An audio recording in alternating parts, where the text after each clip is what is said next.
Bonjour et bienvenue. Je vous propose de voir ensemble les principales étapes pour peindre ces magnolias. Donc le pas à pas dure quasiment 3 heures. C'est pas très difficile.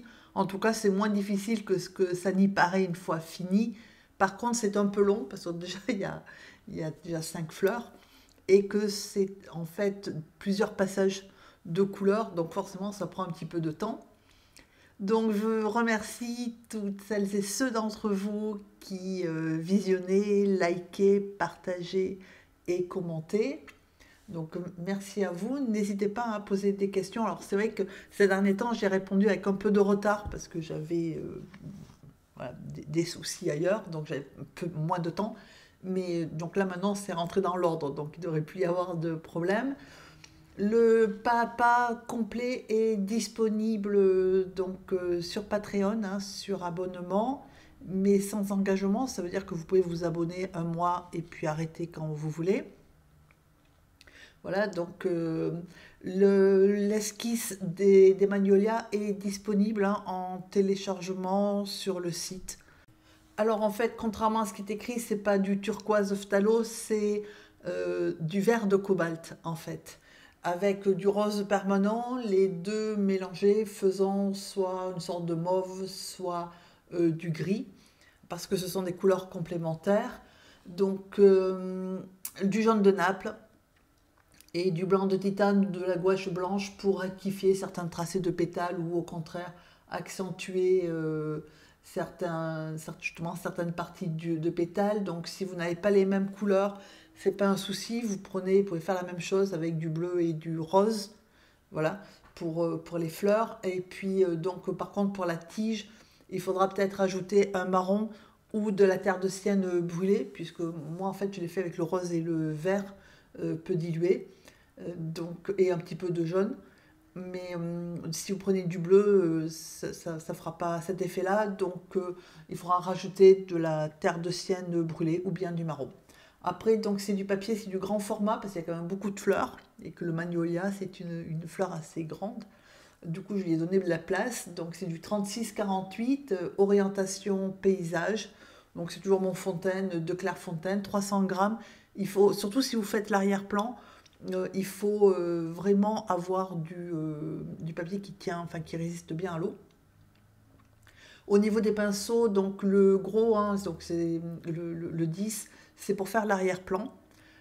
Ensuite, j'ai peint les fleurs et essentiellement avec du 4 et certains détails et puis les tiges avec du 2.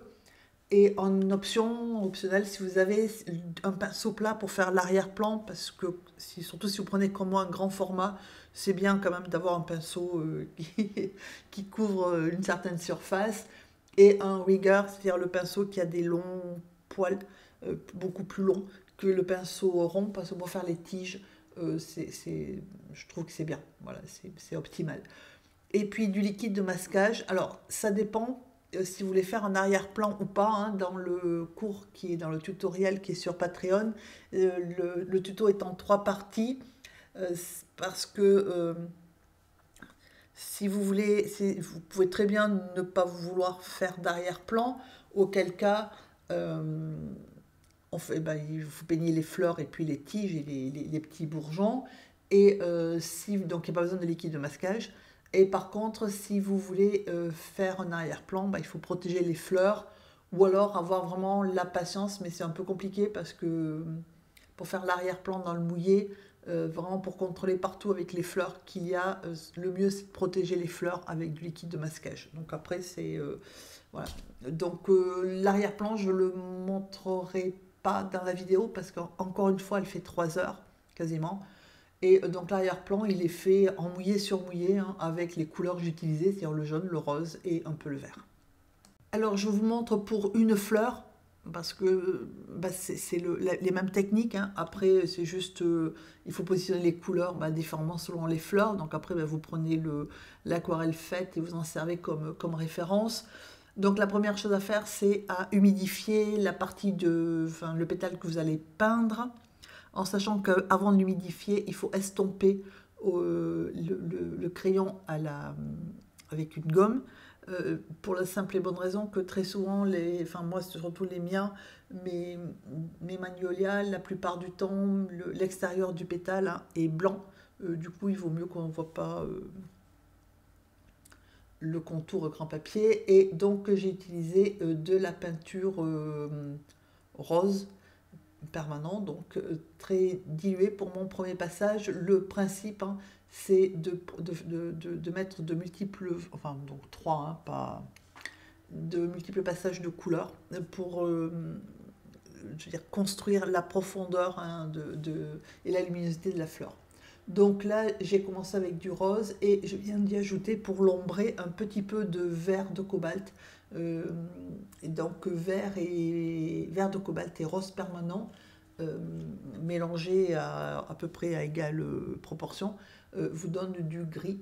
Donc je m'en suis servi pour ombrer en fait mon magnolia. Voilà, donc je place mes couleurs, j'essaie de mettre en plus foncé, enfin là où il y a le foncé, je mets du gris et je positionne mon rose, enfin mes couleurs en tout cas en partant du bas du pétale. Et je vais diffuser ensuite la couleur, hein, si j'ai besoin de l'homogénéiser, de la diffuser par le haut, de manière à garder le haut avec une couleur très très claire. Donc là, je peins à côté, en sachant que, donc avec du 4, en sachant que c'est pas évident là, mais je ne touche pas le pétale que je viens de peindre. C'est-à-dire qu'on a l'impression que je touche, en fait, quand j'ai humidifié, et j'ai laissé, il y a un fin liseré blanc entre les deux, et je n'ai pas touché, parce qu'il ne faut pas peindre un pétale qui en touche un autre qui n'est pas sec. Sinon, ça va passer de l'un à l'autre et ça va être assez catastrophique. Enfin, pour ce genre de fleurs, ça ne fera pas joli. Donc, je prends le temps d'humidifier mon pétale, je mets mon rose. Voilà, donc dès que je mets la couleur, c'est un peu plus facile à voir. J'y vais tranquillement, hein, c'est aussi pour ça que c'est long, c'est pas difficile, c'est un petit peu long et c'est minutieux en fait. Voilà, donc parce que forcément on fait ça pétale par pétale et fleur par fleur. Donc c'est vrai que si vous êtes un adepte de la peinture rapide, ça ne le fera pas. Hein. Voilà, il faut prendre le temps. Enfin, vous n'aurez pas ce rendu là, ça fera très joli aussi, mais vous n'aurez pas ce rendu là. Ce rendu, on l'a parce que en fait on prend le temps puis moi en plus comme je me régale, je ne vois pas pourquoi je me dépêcherais. Alors donc j'ai posé mon rose sur sur la partie basse et donc plutôt à gauche hein, puisque j'ai décidé que la lumière venait plutôt de en haut à droite.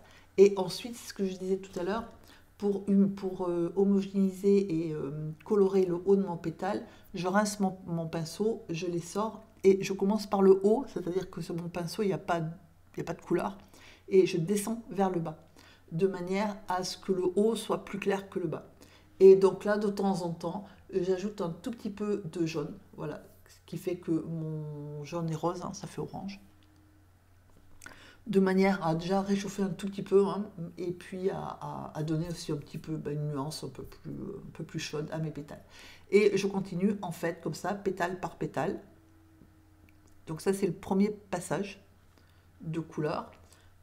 C'est le plus délicat entre guillemets parce que il n'y a rien de placé, donc c'est là qu'on va placer les principales couleurs, les principales zones d'ombre.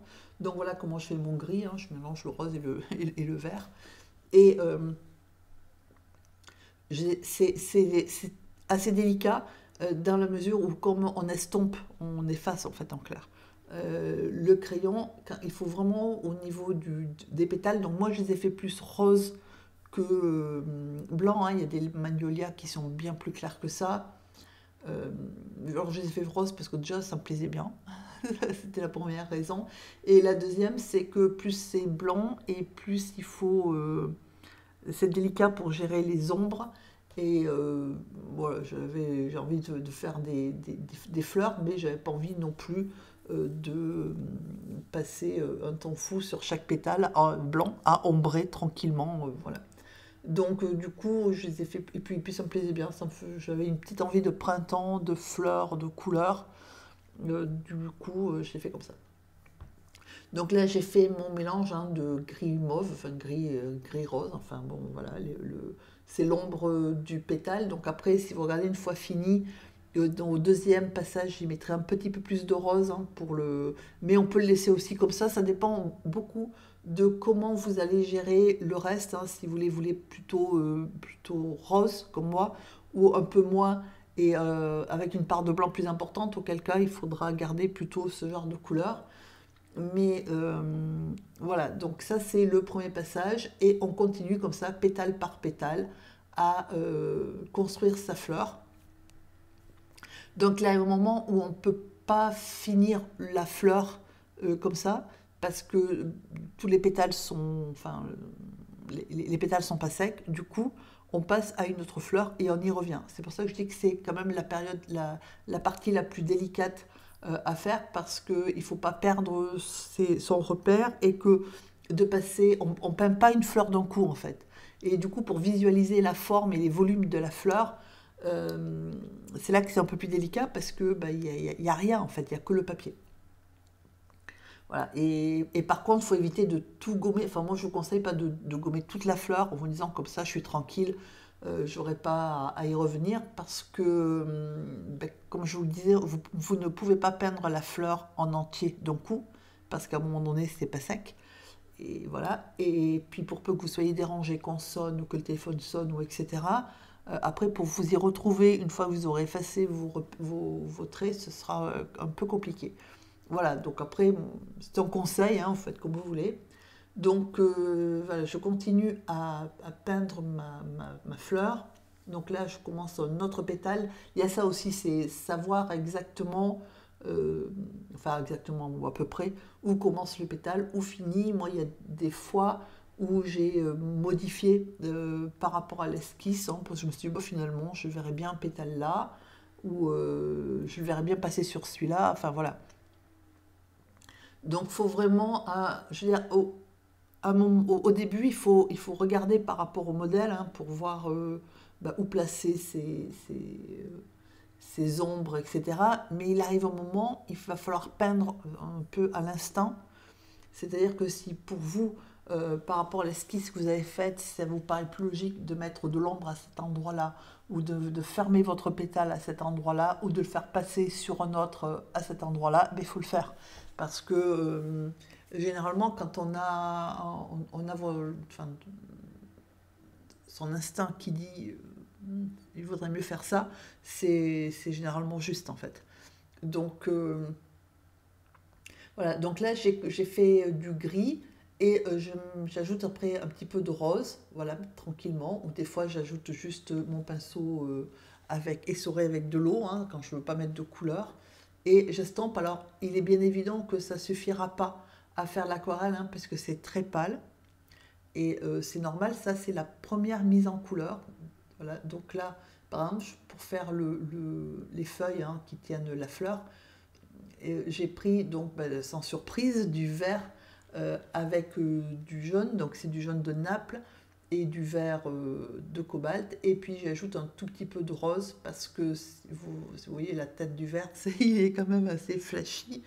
C'est pas vraiment pas un vert qu'on trouve dans la nature, du coup, mais par contre, ça s'accorde bien, hein, parce que à partir du moment où vous le cassez un peu avec le jaune de Naples, déjà c'est pas un jaune non plus flashy, donc ça équilibre un peu le vert, et puis j'y mets un tout petit peu de rose dedans, de manière à voilà, le ramener un petit peu vers des couleurs un peu plus un peu moins éclatante. Hein, et l'intérêt, c'est pas de faire concurrence à la fleur en mettant des petits trucs flashy de ci, de là. L'intérêt, c'est d'accrocher la fleur à la branche, en fait. Voilà. Donc, c'est toujours mon pinceau numéro 4. Hein, j'ai fait la plupart du travail avec le pinceau numéro 4. Et pour les branches, euh, j'ai fait, puisque moi mon rouge et vert me donne une couleur de bois en fait. Hein. Euh, donc j'ai mis d'abord du rouge, enfin du rose permanent. Alors par contre moins dilué que pour les fleurs. Hein. Et par-dessus j'ai mis du vert, de manière à donner des couleurs à ma, à ma, à ma branche. Et au-dessus, alors dans un premier temps, j'ai fait comme ça, c'est-à-dire que j'ai estompé le haut de la branche parce que je voulais que la lumière éclaire ma branche. Le souci, c'est que quand on met l'arrière-plan, on est obligé, pour faire l'arrière-plan, on est obligé de protéger et de mettre du liquide de masquage, et que du coup, mon blanc estompé disparaît dans l'arrière-plan. Donc, du coup, ça va pas. Et c'est pour ça qu'après, au lieu de mettre d'estomper juste avec de l'eau, j'ai mis du jaune en fait. Voilà, mais après, ça dépend comment ça s'estompe, parce que là, par exemple, ça s'estompe plutôt bien. Et si vous ne faites pas d'arrière-plan, par exemple, ça fait très joli comme ça. Voilà. Donc, vous pouvez vraiment, c'est vraiment un choix de faire l'arrière-plan ou pas, hein, parce que vous pouvez très bien ne pas faire d'arrière-plan. Ça fera tout aussi joli, hein, ça met vraiment les fleurs en avant, hein. L'arrière-plan, moi j'ai envie de le faire parce que j'avais vraiment une envie de couleur et tout ça, mais j'aurais très bien pu ne pas faire d'arrière-plan. Voilà, donc par contre, je pense qu'il vaut mieux, si vous voulez faire l'arrière-plan, voilà, donc là j'ai ajouté du jaune, je pense qu'il vaut mieux faire les fleurs, comme ça, faire le premier passage de couleur, protéger avec le liquide de masquage, puis ensuite faire l'arrière-plan, et une fois que c'est sec, retirer le liquide de masquage et faire le deuxième passage de couleur. Vous intégrez beaucoup mieux les fleurs dans l'arrière-plan que si vous faites vous mettez du liquide de masquage sans peindre les fleurs, vous faites votre arrière-plan. Ah, vous pouvez faire ça aussi, hein. Et donc vous pouvez protéger vos fleurs, peindre l'arrière-plan, retirer le liquide de masquage, peindre vos fleurs. Moi je trouve que ça s'intègre mieux quand quand il y a déjà une partie qui est peinte et qu'ensuite on fait l'arrière-plan avec le liquide de masquage. Mais c'est plus casse-pied, hein, pour le dire tout de suite. C'est plus risqué parce que il y a toujours le risque que le liquide de masquage nous fasse une crasse. C'est d'ailleurs ce qui m'est arrivé moi avec une fleur là. Pourtant, voilà, mon liquide de masquage c'est du schmink, hein, donc normalement ça n'aurait pas dû arriver. Ça arrive avec le liquide de masquage de grande marque, hein, c'est pas une question de marque. C'est vraiment, ça arrive, voilà, ça m'arrive pas souvent, mais de temps en temps ça m'arrive. Donc là, je ne vous l'ai pas montré parce que ça n'avait pas tellement d'utilité. Dans le cours sur Patreon, j'ai montré comment j'ai rattrapé la crasse que m'a fait le liquide de masquage. Voilà, donc c'est vrai que c'est risqué, mais c'est parce que si vous faites, vous faites votre fleur, vous protégez votre fleur avec du liquide de masquage, vous faites votre arrière-plan. Si vous faites une crasse, vous le voyez, vous n'avez fait que l'arrière-plan. Alors c'est rageant, c'est sûr, mais c'est quand même moins rageant que quand vous avez fait déjà un tiers des fleurs, hein. Voilà, puisqu'il y a 3 passages. C'est pour ça que je dis un tiers. Donc là, je continue tranquillement à mettre, parce que là j'étais encore partie dans l'idée de les faire un peu plus blancs et moins roses, hein. Vous savez que les magnolias, il y a des magnolias où il y a des pétales qui sont presque blancs avec quelques veines un peu dans les roses mauves. Donc j'étais plutôt partie au départ pour ça. Et puis, sauf qu'après, au niveau de la couleur d'arrière-plan, ça aurait pas été. Ben, disons que la couleur que j'ai mise par rapport à du blanc, j'ai eu peur que ça ne ressorte pas assez. Et puis j'ai basculé sur le rose, hein. C'est visible puisque en fait, entre le premier et les deux derniers passages, je l'ai plutôt passé en rose, hein. Ça se voit en fait. Voilà, donc là je continue à peindre mes pétales. Donc vous voyez qu'à un moment donné, le temps que ça sèche, je suis allée faire ma tige. Voilà. Et je continue mon travail dans l'humide, c'est vraiment un travail en douceur, hein. On pose les couleurs, on les estompe, on les pose diluées de manière à ce qu'elles nous déposent juste une fine pellicule de couleur. Et on va ensuite, avec les passages successifs de couleurs, construire le volume et la lumière, la luminosité de votre fleur. Donc c'est juste, il faut être patient et minutieux en fait. Voilà. Enfin, je dis minutieux, c'est pas non plus du travail d'orfèvre, mais c'est minutieux dans le sens où on peint pétale par pétale et qu'il ne faut pas y aller avec ses gros sabots en donnant un coup de pinceau, en disant hop c'est bon. Voilà, c'est pour ça que c'est assez minutieux et que ça prend un petit peu de temps. Voilà, donc là, c'est juste sous les lampes, hein, et c'est surtout la façon dont je me tiens qui fait que par moment, le réglage de la lampe bouge. Alors voilà ce que ça donne à la fin du premier passage. Donc j'ai fait mes fleurs, hein, voilà, je me suis arrêtée pour la suite, hein, pour le haut, parce que j'avais du mal à voir, à visualiser la forme de mes fleurs. Et du coup j'ai arrêté là et j'ai fait l'arrière-plan. Donc voilà, j'ai protégé mes fleurs, alors sauf si vous peignez comme un barbare, hein, mais normalement protéger un demi-centimètre, hein, au niveau des fleurs, ça suffit. Et j'ai protégé les tiges et voilà ce que ça donne une fois que j'ai fait l'arrière-plan. Donc l'arrière-plan, il est en mouillé sur mouillé, hein, avec les couleurs, le rose, le jaune et le vert. Hein. Je n'ai pas utilisé d'autres couleurs, hein, c'est juste le dépôt de couleurs des trois. Et donc là, j'entame le deuxième passage, donc, où je vais monter en valeur, hein, c'est-à-dire que je vais foncer mes couleurs de manière à ce qu'elles ressortent. Donc j'ai quasiment exactement les mêmes couleurs placées quasiment au même endroit, sauf à certains moments où j'ajoute un peu plus de rose, hein, je vous ai dit, j'ai un petit peu rosy mes magnolias. Mais sinon, globalement, c'est la même chose. Donc le principe reste le même, hein. On humidifie, alors des fois j'humidifie avec de l'eau, des fois juste avec la peinture très liquide, ça dépend comment vous êtes le plus à l'aise, mais le principe c'est étape 1, j'humidifie avec de l'eau ou avec de la couleur, hein, ça dépend, voilà. Étape 2, je mets, donc si c'était de l'eau, je mets la couleur que je veux sur mon pétale. Donc moi c'est beaucoup de rose, mais des fois c'est le rose avec le vert, ou des fois c'est un petit peu de jaune. Et étape 3, je rince le pinceau et j'estompe, hein, de manière à, selon les cas, soit avoir une bordure du pétale bien nette, soit au contraire que d'avoir un fondu.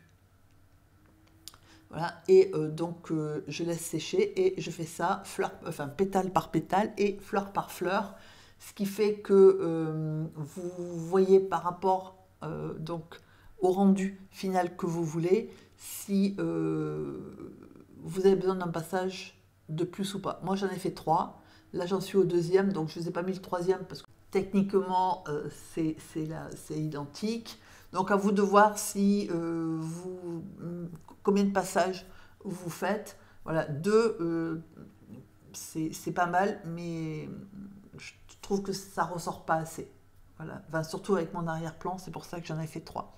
Donc n'hésitez pas à poser des questions, hein, ou à demander des précisions si besoin. J'espère que vous allez faire de magnifiques magnolias et vous allez vous régaler. Je vous souhaite une agréable journée et je vous dis à très bientôt.